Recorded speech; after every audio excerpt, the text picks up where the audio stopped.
Halo, halo, kembali kita ajak Anda semua untuk ngobrol dengan Bung Rocky Gerung. Yang Bung Rocky ini tinggal beberapa hari lagi pelaksanaan G20 di Bali.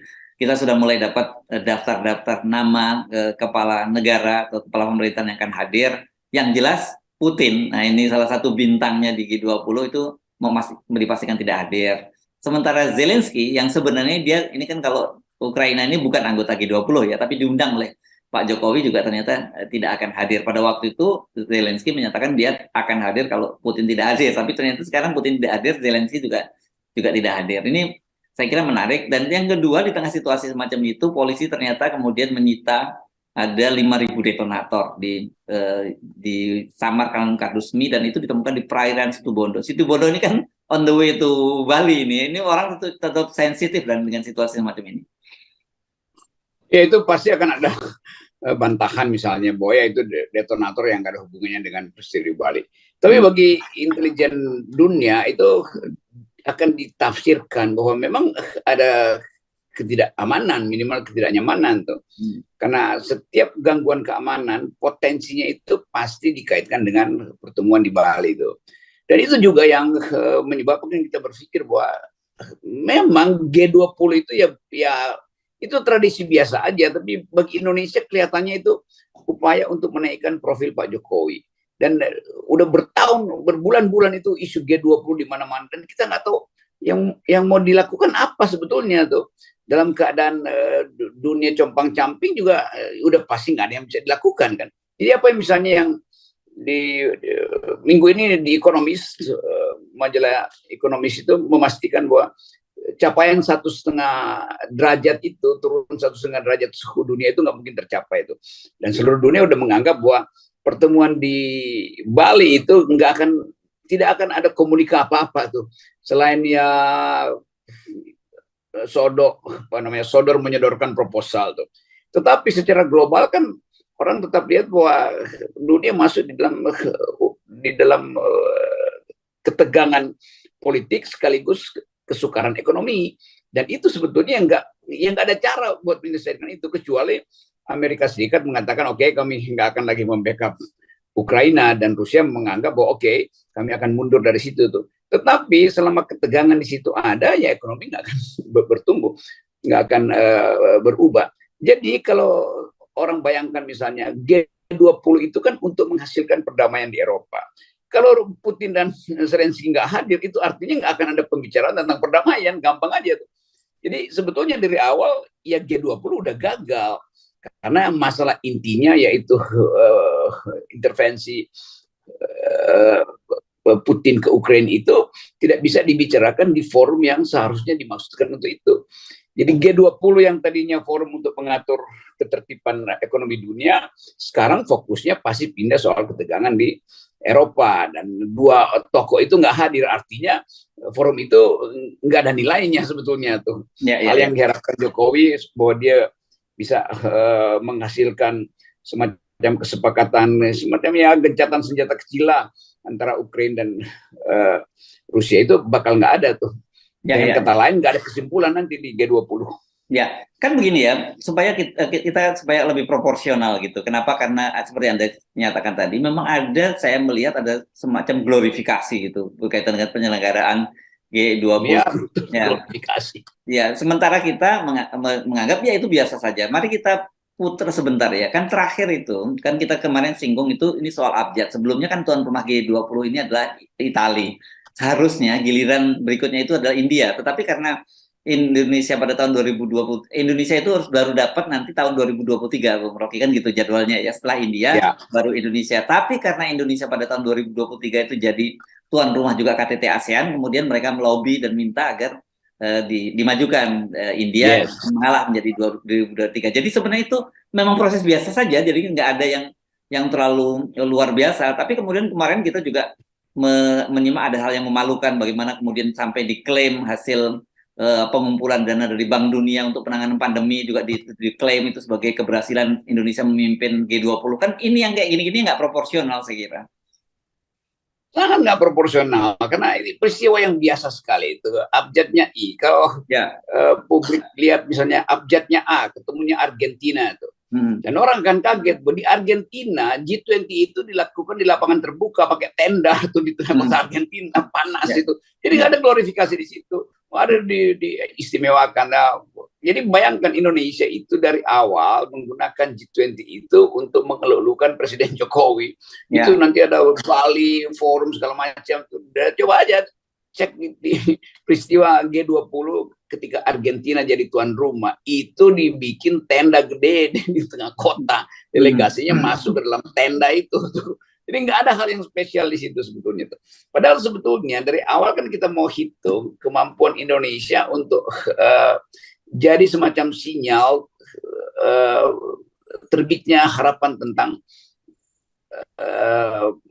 pengurangan emisi. Itu nggak terjadi karena Jokowi G20 tetap promosikan bahwa ibu kota akan pindah, dan bagi negara-negara Eropa pindah ibu kota itu artinya merusak lingkungan karena nambah polusi segala macam tuh. Kita juga ingin Indonesia sedikit mengendurkan ketegangan perang, karena perang artinya ada energi yang diupload ke atas dan merusak ozon, karena perang itu selalu artinya ada mesiu, ada karbon dioksida yang ditebar di angkasa. Itu nggak akan terjadi karena nggak mungkin itu dibicarakan tanpa kehadiran Ukraina dan Rusia kan. Jadi semua agenda yang dibicarakan sejak 2-3 tahun lalu, glorifikasi itu akhirnya berujung pada kesedihan sebetulnya kan. Jadi itu bahayanya kalau glorifikasi melampaui kemampuan untuk membuat prediksi tentang keadaan dunia tuh. Di situ kacaunya diplomat kita dalam membaca dunia. Dan sebenarnya kalau misalnya Putin tidak datang, kemudian Zelensky juga tidak datang, ini kan sebenarnya sudah kita bisa prediksi, dan itu sebenarnya bukan persoalan. Tapi ketika kemudian tadi itu dengan semangat glorifikasi di framing bahwa kemudian kalau nanti Pak Jokowi bisa mempertemukan Putin dengan Zelensky dan kemudian terjadi perdamaian, Pak Jokowi nanti akan dapat hadiah Nobel, ini kan jadi nggak karu-karuan jadinya. Apa urusannya membayangkan hadiah Nobel kalau mendamaikan Putin dan Ukraina? Karena ini persoalan antara Amerika, Cina, dan Rusia tuh. Ya Eropa aja nggak mampu kok, Eropa tinggal nunggu perintah Amerika lewat NATO tuh. Jadi sebetulnya memang dari awal seolah-olah dikapitalisir bahwa G20 itu adalah hasil lobby Indonesia yang menyebabkan kita dipercaya untuk jadi tuan rumah itu. Bukan, ini cuma urutan update aja. Lalu muncul Pak Jokowi berhasil melobi, dan ternyata fakta itu berbalik itu. Justru begitu Pak Jokowi keluar dari Ukraina, itu bomnya Rusia jatuh lagi di tempat Pak Jokowi pernah datang itu. Itu Rusia aja yang ngitung-ngitung, ya udah biarin aja 15 menit pergi dulu dia, baru kita. Jadi kita semua sadar dari awal bahwa fasilitas yang disediakan oleh G20 yang seharusnya bisa menghasilkan komunike atau keputusan-keputusan penghentian perang itu nggak akan terjadi di Bali itu. Dan itu artinya kita gagal menjadi tuan rumah. Kenapa? Karena nggak ada kesimpulan kan. Jadi masing-masing orang, masing-masing delegasi, ya mungkin dia kirim delegasinya bukan lagi tingkat pimpinan negara, karena dianggap ya apa yang mau dibicarakan di situ tuh. Sementara Indonesia tidak bisa memberi semacam jaminan bahwa kepemimpinan Indonesia di Asia misalnya itu bisa membantu penyelesaian di Ukraina. Kepemimpinan Indonesia di Oki misalnya bisa membantu. Kan Turki yang lebih dominan melakukan negosiasi di bidang itu tuh, dan tetap proksi Cina, proksi Rusia adalah Cina, dan proksi Amerika adalah NATO tuh. Jadi komplikasi itu yang seolah-olah Indonesia bisa menyelesaikan perang di antara dua gajah itu kan ajaib kan. Kelinci berupaya, bukan kelinci, apa namanya, cebong ya. Jadi udahlah, kita anggap aja bahwa ya udah ada kalender G20 tapi dengan isi yang kosong, itu udah pasti terjadi. Ya. Sebenarnya kalau gini, kan nggak ada berita apa yang akan muncul dari KTT itu kalau Putin nggak ada di situ kan, ajaib tuh. Joe Biden juga merasa ya mungkin ya dia nggak perlu datang lagi kan. Dan saya kira juga Joe Biden tuh nggak akan datang tuh, nggak ada tanda-tanda. Tapi sudah dapat konfirmasi sih, katanya Joe Biden sudah konfirmasi akan datang, kalau menurut penjelasan dari Deplu maupun dari Istana. Iya, kita kadang-kala kita mesti baca tuh rilisnya apa. Oh, kami berusaha akan datang. Ya bisa begitu, bukan akan datang. Kami masih mempertimbangkan beberapa hal, tetapi secara umum kami menyatakan hadir. Kalau keadaan tidak berubah dalam kacamata security Amerika, ya udahlah. Tapi semua hal nggak ada gunanya kalau Putin nggak ada, itu masalahnya. Ya. Tapi sebenarnya gini ya, Bung Rocky, kalau tadi karena kita ngomong secara proporsional, sebenarnya situasi semacam ini pun harusnya memang sudah bisa diprediksi dan harusnya itu bisa dimaklumi karena kondisi global sedang seperti sekarang ini. Tetapi karena terlanjur diglorifikasi, itu jadi membuat targetnya terlampau tinggi.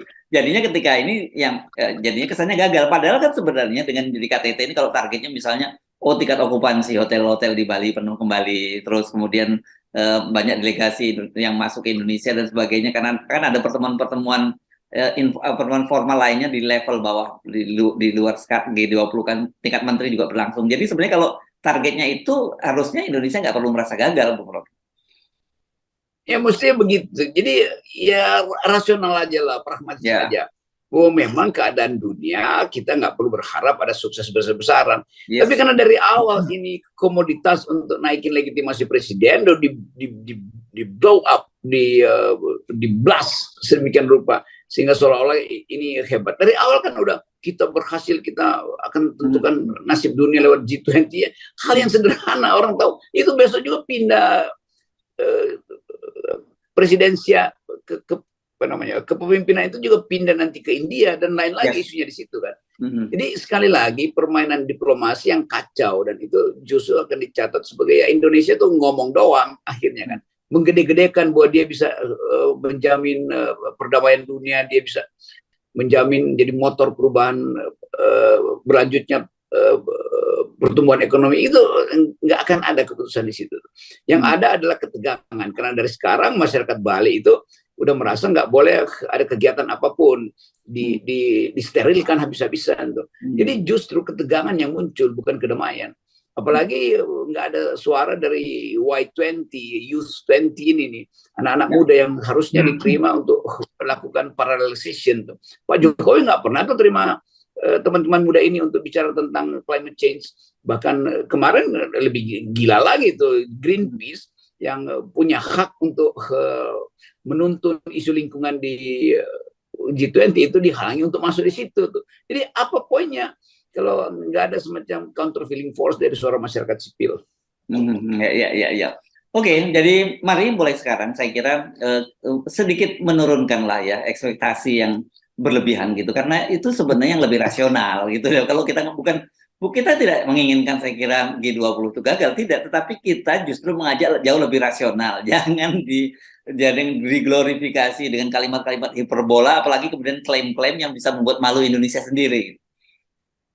Iya, kayak orang mau presentasi di kelas oleh dosen, dan si mahasiswa itu berupaya untuk hebat, padahal dia cuma baca buku terjemahan yang kacau, buku saduran pula tuh. Lalu dia merasa bahwa dia bakal dapat A itu. Padahal dari awal kita udah tahu ya nggak mungkin, kalau referensinya terbatas ya nggak bakal dapat A, kira-kira gitu.